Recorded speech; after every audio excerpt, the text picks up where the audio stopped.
Welcome to the Genius Factory. Enjoy the video.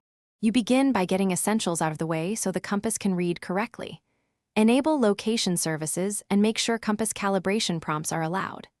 Once done, close any magnetic cases and move away from large metal objects or magnets because they skew readings.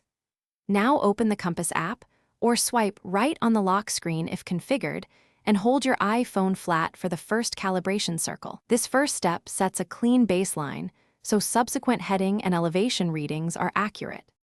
You move into calibration and learning the tools. If the app prompts, perform the figure-8 motion until the indicator confirms calibration. This corrects for local magnetic interference.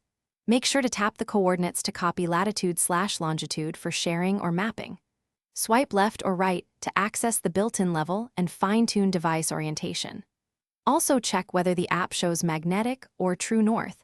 Toggle the setting when you need map-aligned headings. These actions ensure your compass aligns with navigation apps and real-world bearings.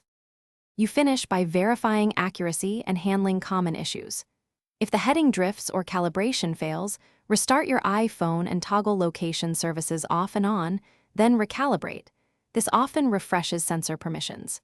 Make sure to remove cases, chargers, or accessories that contain magnets as they create persistent errors.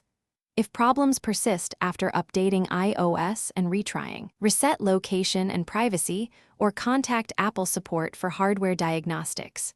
Remember, one clean calibration.